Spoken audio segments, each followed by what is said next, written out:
And that's it. The hearing's over now. 8 days. How are you feeling? Exhausted. This has been quite draining, but at the same time, quite a good feeling as well. A feeling that people have to obviously be answerable for the things that they've done, and so a bit of like justice. I've always said that no matter what happens, this has always been about just having our voices heard, knowing that we're not all gonna just jump in line and just accept whatever is thrown at us, and that we are the parents, we are the primary educators, and for people with any belief, but I have my strong Christian faith, and we honestly know that this is how we would raise our children with our beliefs, and it should be respected even when they go through the school gates. Yeah, although the judge was, you were obviously listening to the judge today, he was kind of weighing up, testing both lawyers' arguments and kind of showing that they've got to respect your right as a parent, your right as a Christian, but also the right of those people that are LGBT, the rights of the school as well, to carry out their statutory rights to promote tolerance and diversity. Again, I've always been quite, held strong on the idea that, lifestyles are lifestyles. And, if we want to have that debate outside of the school gates, we can do. But children ultimately go through those gates to receive the same equal education. This isn't politics. We don't need to, push adults politics into the school gates and radicalize young children into living in a utopia of what we would like life to be, of everybody accepting certain people's sexual orientations or even beliefs. I'm even strong on the fact that you do not need to push any type of agenda onto children. These are young children who deserve an education free of our adult priorities and what's going on with our own politics. Yeah, I think some people, especially those who are LGBT, they would have been offended by using the word lifestyle and radicalised. Do you think that that's helpful using that kind of language? I am a person that I'm Christian. I love the idea that we live in truth, and I think that we all should live in truth. If we don't live in truth, then what where will we be? So when I use the word lifestyle, it is a lifestyle. It's the way you choose to live your life. I choose to live my life as a Christian. Because they would say that they are that way. That's just the way they're born, and then they discover that it's not something that they can choose.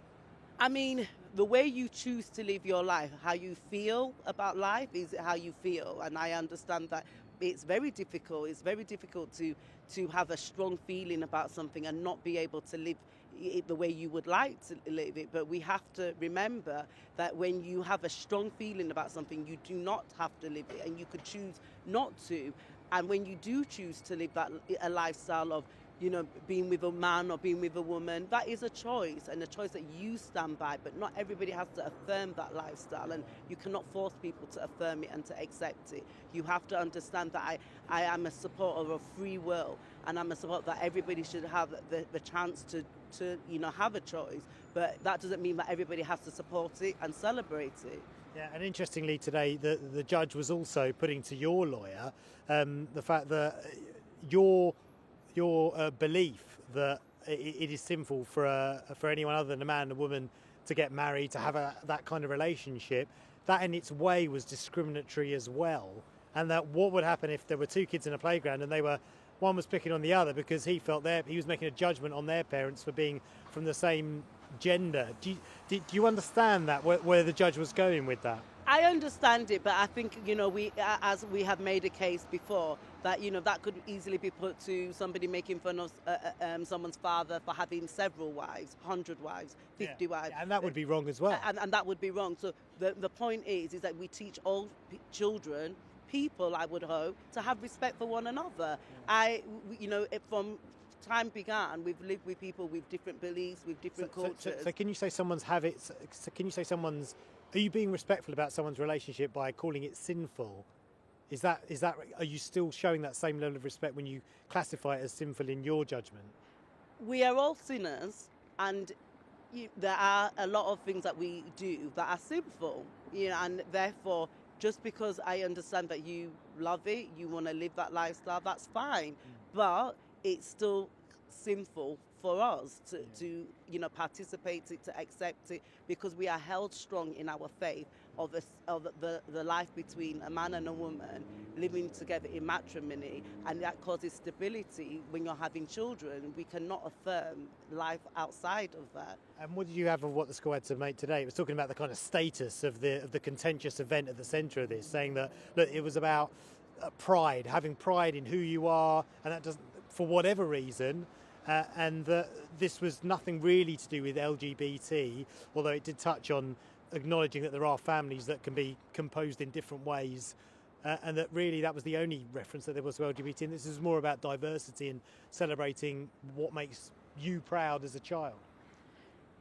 You don't accept that definition of the event? Obviously not. I mean, it was a pride parade held in the month of June with rainbow flags and Stonewall heavily, surrounding it with the posters. So I would definitely say that it, and I think what's wrong with that is the distance of it. You can't then, claim that you're celebrating LGBT and then when question because it has an adverse effect on discrimination, then distance yourself from it. You were either doing it or you wasn't. Stand by what what you were doing. We stand by that we're Christian and we love, that Jesus, and Jesus is our guiding light. We will never distance ourselves from it because we're being sued for that. So I think it's quite, disingenuous to separate yourself from something that you were championing for from the beginning. Yeah.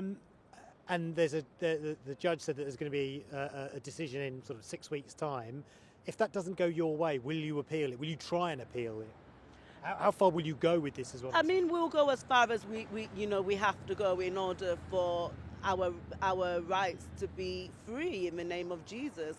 We children deserve to have an education free from all of this, and that's important. And I advise a lot of parents to, not stop, having that right. It's your human right to have your children have an education free from politics and what the schools enforce on your child. Agendas, people using the school system for their own personal agendas must stop.